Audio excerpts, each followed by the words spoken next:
Il est bientôt 16h30. Bienvenue si vous nous rejoignez sur iTélé. L'affaire des transferts douteux à l'Olympique de Marseille. Le Canard enchaîné publie une partie de l'enquête menée par les juges marseillais. Les estimations les plus pessimistes sont pulvérisées. Rémunération occulte de plusieurs agents phocéens qui dépasseraient 64 millions d'euros. Vous entendrez la réaction de Jean-Claude Dacier, l'ancien président de l'OM, dans un instant.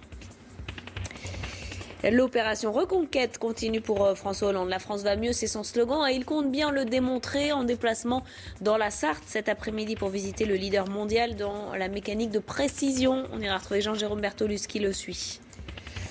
Les Turcs exemptés de visa pour entrer en Europe, c'est ce que propose la Commission européenne et c'est la contrepartie qui était attendue par Ankara à sa coopération pour tarir le flux de réfugiés. On ne voit pas bien ce qui pourrait encore empêcher Donald Trump d'obtenir l'investiture républicaine pour l'élection présidentielle américaine. Le milliardaire a remporté les primaires dans l'Indiana hier. Son seul challenger, Ted Cruz, a jeté l'éponge. James Gillespie, le président des Républicains à l'étranger, sera avec nous à 16h45. Et on commence donc par ce dossier marseillais, cette affaire des transferts douteux à l'Olympique de Marseille. Le Canard enchaîné publie une partie des conclusions de l'enquête menée par les juges de la cité phocéenne. Les estimations les plus pessimistes sont carrément pulvérisées avec des chiffres records. Les rémunérations occultes de plusieurs agents phocéens dépasseraient les 64 millions d'euros. Écoutez la réaction de Jean-Claude Dacier, journaliste à Valeurs Actuelles, chroniqueur sur iTélé et ancien président de l'OM. Pour lui, rien n'a jamais été géré de manière illégale. Je vais vous rassurer, à Marseille, nous avons géré avec mon directeur général et mon successeur, j'imagine idem, et mon prédécesseur idem, nous avons géré avec sérieux, ambition et honnêteté. Je le dis devant tout le monde, rien n'a été fait illégalement dans ma gestion de l'Olympique de Marseille et celle de mes collaborateurs. François Hollande en déplacement sur le terrain cet après-midi dans la Sarthe, à Sablé-sur-Sarthe plus précisément. Une visite dans une entreprise spécialisée dans la mécanique de précision. Une visite qui ressemble vraiment à un déplacement de candidat en campagne. Jean-Jérôme Bertolus est sur place pour iTélé. Nouveau déplacement de François Hollande dans la Sarthe sur le thème de la France qui va mieux, aux côtés de Stéphane Le Foll, le ministre de l'Agriculture, le porte-parole du gouvernement, mais aussi le promoteur des Hauts-la-Gauche et l'ancien détenteur de la circonscription locale. Stéphane Le Foll qui s'est d'ailleurs fait un plaisir de montrer à François Hollande dans l'hélicoptère qui les amenait à Sablé-sur-Sarthe la belle demeure de François Fillon. François Fillon, candidat aux primaires de la droite. François Hollande qui a visité une entreprise MK Automotive, qui est pour le chef de l'État un véritable exemple de cette France qui va mieux, puisque l'entreprise avait connu des difficultés en 2013-2014 dues aux difficultés du secteur automobile, mais a pu embaucher l'année dernière 250 salariés grâce à un gros contrat du constructeur Renault. Quand je suis arrivé à la présidence de la République en 2012, a expliqué le chef de l'État, Renault et Peugeot multipliaient les plans sociaux, mais le mois dernier, les ventes automobiles se sont accrues de 6%. Se redresser, c'est possible, a poursuivi le président de la République. Investir, c'est possible. Et embaucher, c'est encore possible, a conclu François Hollande. L'exécutif hausse le ton face aux violences contre les forces de l'ordre après Stéphane Le Foll. Ce matin, Bernard Cazeneuve est monté au créneau à son tour cet après-midi à l'Assemblée nationale. Le ministre de l'Intérieur qui a affiché sa fermeté. Il était interpellé par le député Les Républicains Philippe Cochet sur l'autorité de l'État face aux casseurs.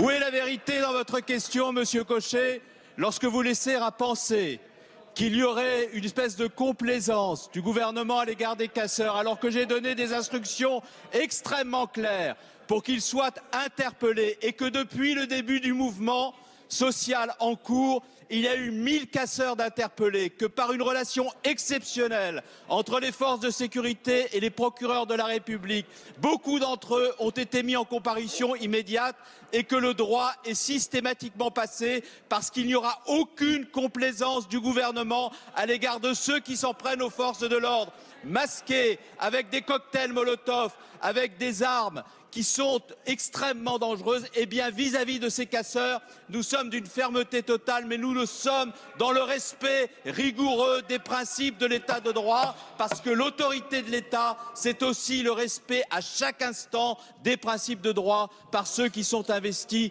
de la responsabilité politique. Et il y a un an, les Français dans la rue acclamaient les forces de l'ordre au lendemain des attentats de janvier à Paris. Aujourd'hui, les policiers se sentent stigmatisés. Écoutez. On se sent stigmatisé par une partie de la population. Il faut que ça cesse. C'est-à-dire que la fonction de policier, c'est pas une fonction de voyou. C'est-à-dire que les voyous n'ont rien à faire dans la rue. On est là pour les faire, on va dire, cesser. C'est-à-dire que les manifestants doivent pouvoir manifester tranquillement. Et il faut nous, une bonne fois pour toutes, dire stop, parce que 300 policiers blessés lors des différents affrontements, là, ça commence à faire beaucoup. Nos collègues n'en peuvent plus. Ils sont, on va dire, ulcérés, écœurés. Et il faut une bonne fois pour toutes que nous, on puisse manifester notre mécontentement et que le ministre prenne ses dispositions et une bonne fois pour toutes dépose plainte contre les personnes concernées. C'est une décision prise en catimini hier par le bureau politique des Républicains à l'initiative de Nicolas Sarkozy. Les 1 200 000 Français établis à l'étranger devaient voter par voie électronique pour les primaires de novembre prochain. Eh bien, les règles ont changé du jour au lendemain. Ce sera par vote papier. Voilà ce qui a été décidé. Ce n'est pas du tout du goût de François Fillon, de Bruno Le Maire ou encore d'Alain Juppé, sauf qu'il n'était pas là. Hier, la haute autorité chargée du bon déroulement de ces primaires proteste et chez les Républicains, la décision est également largement contestée. J'ai convenu à l'issue du bureau politique avec Nicolas Sarkozy qu'à l'occasion du prochain bureau politique, on puisse remettre ce dossier sur la table parce qu'on a vraiment besoin maintenant d'avoir les idées claires sur la manière dont les Français de l'étranger pourront voter à la primaire. Et moi je redis ma préférence, je crois que c'est la seule solution raisonnable, c'est un vote par Internet. Organiser des bureaux de vote à peu près équilibrés, physiques sur l'ensemble du territoire, russe, américain, africain, j'en passe et des meilleurs, c'est pas non plus d'une très grande simplicité. Donc bon voilà, il y a une décision du bureau politique, on peut considérer qu'a priori elle s'applique, mais on verra quand même peut-être à réouvrir le sujet. Chaque Français doit pouvoir voter à la primaire, s'exprimer à la primaire, et donc il est important, notamment pour nos compatriotes de l'étranger, qu'ils puissent le faire, et la seule façon de pouvoir le faire sereinement, c'est de le faire par Internet. Évacuation plutôt musclée ce matin de plusieurs dizaines de migrants qui occupaient le lycée Jean Jaurès dans le 19e arrondissement de Paris. Dès 6 h du matin, les forces de l'ordre ont fait usage, vous le voyez, de gaz lacrymogène. Une opération qui était compliquée par l'intervention de 200 manifestants qui tentaient de la bloquer. 4 gendarmes ont été légèrement blessés. Écoutez Éric Coquerel du parti de gauche. Contrairement à ce qui se passe à certains moments dans ce genre d'occupation, alors que les associations acceptaient de discuter, il n'y a pas eu de contact dans les jours à venir. On l'a su par le bouche à oreille. Et à 5 h du matin, on a été balayé, gazé, matraqué. Les soutiens qui étaient là, qui ont réagi absolument pacifiquement pour une évacuation musclée et rapide des lieux. Donc c'est une façon de faire que je conteste. C'est pas les forces de police que je conteste le plus dans cette histoire, c'est surtout ceux qui leur donnent les ordres, qui n'ont pas essayé de discuter avec les gens qui occupaient ce lycée désaffecté. Qui accueille des familles, c'est quand même mieux qu'elles soient là que sur le trottoir à Stalingrad, en attendant une solution pérenne. Donc je trouve que c'est une façon de faire qui est un peu à l'image de ce que fait le gouvernement depuis maintenant malheureusement des jours, utiliser les forces de police pour montrer une image de fermeté répressive par rapport aux migrants. Le temps monte chez Air France KLM. Le conseil d'administration autorise Air France à imposer dès le 1er juin prochain des baisses de rémunération pour les pilotes de la compagnie. Et le premier syndicat des pilotes, le SNPL, menace de se mettre en grève. Marie-Charlotte Troupy.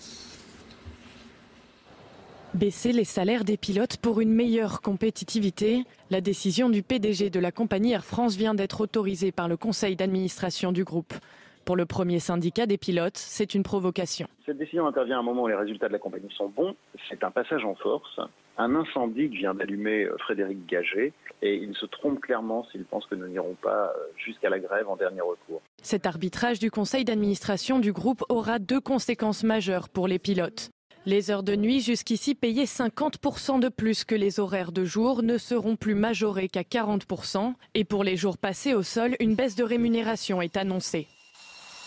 Des réductions de salaire supérieures à celles négociées en 2012 et jamais appliquées. Plus de compétitivité et de rentabilité sont attendues selon le DRH du groupe. On espère entre 20 et 30 millions d'euros par an d'amélioration de compétitivité. Dans cette optique, la compagnie se dit prête à affronter les éventuels procès au prud'homme déclenchés par les pilotes et prévoit aussi l'annulation de 12 jours de repos à partir d'avril prochain. La direction des Galeries Lafayette n'a pas obtenu le feu vert des syndicats pour ouvrir 7 dimanches supplémentaires chaque année. C'est ce qui est prévu par la loi. Il y avait pourtant des contreparties, mais elles n'ont pas été jugées suffisantes. Lila Bellili et Thomas Jarion. Boulevard Haussmann à Paris, 1 an après le vote de la loi Macron, les galeries Lafayette ne peuvent toujours pas ouvrir tous les dimanches de l'année. Pourtant, c'est ici que cette mesure doit avoir le plus d'impact. Hier soir, aucun syndicat n'a signé le projet d'accord. Ils ne sont pas contre l'ouverture le dimanche, mais veulent plus de garanties. Pour ouvrir le dimanche, il ne faut pas que des vendeurs, il faut aussi des techniciens, il faut des astreintes. S'il y a un plantage sur une caisse, comment on fait? Donc ils ont demandé quel serait le personnel d'astreinte le dimanche, comment on passait le relais entre le personnel de la semaine et le personnel du week-end. Tant que nous n'avons pas les réponses à ces questions, il est difficile d'aller à une signature. Cet accord prévoyait un plafond de 7 dimanches travaillés, en plus des 12 déjà accordés dans l'année. Ces dimanches seront payés double, avec un jour de récupération. Le tout sur la base du volontariat. Les négociations entre syndicats et direction doivent reprendre dès la semaine prochaine. À l'étranger, la spirale de la violence continue en Syrie et notamment à Alep. Le cessez-le-feu n'est toujours pas respecté. Et depuis la reprise des hostilités en avril dernier, 284 personnes, dont 57 enfants, sont morts dans ces violences. C'est un bilan très lourd qu'a évoqué Jean-Marc Ayrault, le chef de la diplomatie française en visite à Berlin. Il faut tout faire pour retrouver la voie du cessez-le-feu. Toutes les initiatives sont nécessaires. Celle-ci, mais aussi d'autres, comme l'initiative française et britannique d'une réunion du Conseil de sécurité qui se réunit aujourd'hui. Et le Conseil de sécurité est face à ses responsabilités. Il a adopté une résolution. Il faut que cette résolution soit respectée. J'ai moi-même pris l'initiative d'inviter à Paris les 10 pays dits affinitaires, c'est-à-dire ceux qui soutiennent nos positions modérées, dont nombreux pays arabes, lundi prochain. Et puis nous demandons aussi que se réunisse d'urgence le groupe de soutien au processus de paix en Syrie. Les déplacements des ressortissants turcs en Europe assouplis. La Commission européenne propose, comme prévu, de les exempter de visa pour ceux qui voyageraient dans l'espace Schengen. C'est la principale concession que l'Union européenne fait à Ankara dans le cadre de l'accord turco-européen pour endiguer l'afflux de migrants vers l'Europe. Johanna Hochstein est notre correspondante à Bruxelles.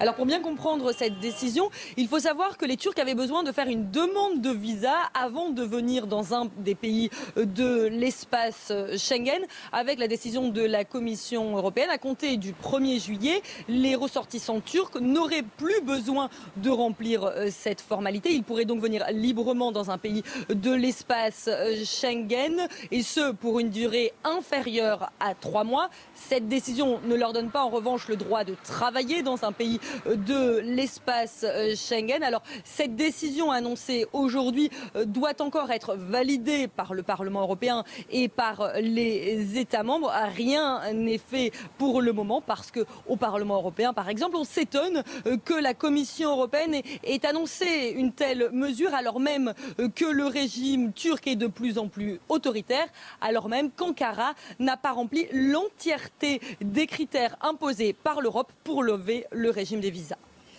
Dans l'ouest du Canada, la ville de Fort McMurray entièrement évacuée pour fuir la propagation des gigantesques feux de forêt. 100 000 personnes ont dû évacuer leur maison. Les vents violents compliquent le travail des pompiers. Regardez, les images sont particulièrement impressionnantes. Mario Bazac.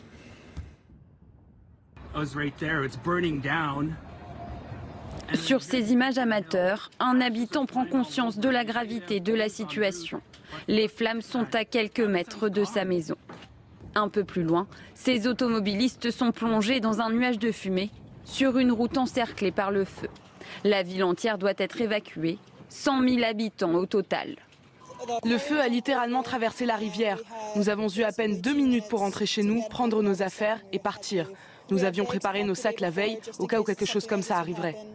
Contenu dans un premier temps au sud de la ville, le feu progresse rapidement, poussé par des vents forts. Plusieurs habitations ont déjà brûlé. Au total, 9 avions bombardiers d'eau, une douzaine d'hélicoptères et une centaine de pompiers combattent les flammes. D'autres sont appelés en renfort. Nous sommes concentrés pour assurer la sécurité des habitants, les faire sortir de la ville et s'assurer qu'ils sont sains et saufs. Le travail continue. Nous faisons tout ce qui est en notre pouvoir pour stopper les flammes. Si le feu continue de progresser, les autorités envisagent de mettre en place un pont aérien En collaboration avec le gouvernement fédéral, l'état d'urgence a été décrété. En France, c'est le week-end de l'Ascension, c'est le seul pont de l'année. Il va y avoir du monde sur les routes, soyez prudents. Bison futé, regardez, voie rouge aujourd'hui dans le sens des départs. Orange pour la journée de demain. Et puis sur les retours, faites attention. Dimanche, ce sera rouge. Évidemment, prenez vos précautions. Vous restez avec nous, on marque une courte pause et puis on va parler des primaires aux États-Unis côté républicain. On ne voit pas ce qui pourrait encore arrêter Donald Trump. Il est désormais le seul en lice. Tous ces challengers ont jeté l'éponge. On en parle avec James Gillespie, le représentant des républicains à l'étranger en France. À tout de suite.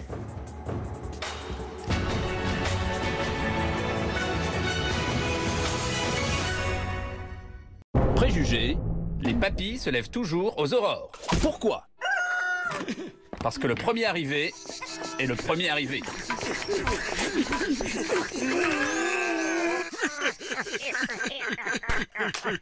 Vous trouvez ça absurde? Nous aussi. Avec Cofidis, dépassez vos préjugés, surtout sur le crédit. Et profitez en ce moment d'un taux exceptionnel de 3,99% sur 48 mois. Appelez Cofidis au 31 55. Changez votre regard sur le crédit. Classe, votre voiture. Merci. Vous la contrôlez avec votre portable? Non. Et elle prévient les secours en cas d'accident, non? Vous ne pouviez pas vous offrir une Opel? Nouvelle Opel Astra. Avec Opel OnStar comprenant appli pour smartphone, service d'assistance automatique en cas d'accident et assistant personnel. La nouvelle Opel Astra, élue voiture de l'année 2016, est à partir de 219 € par mois, entretien compris. Elle bouscule vraiment les codes du luxe.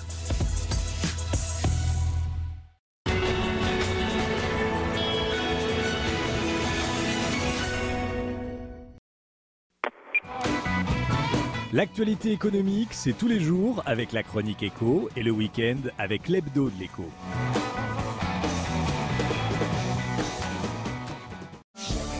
Retrouvez la chronique éco avec LCL Banque Privée.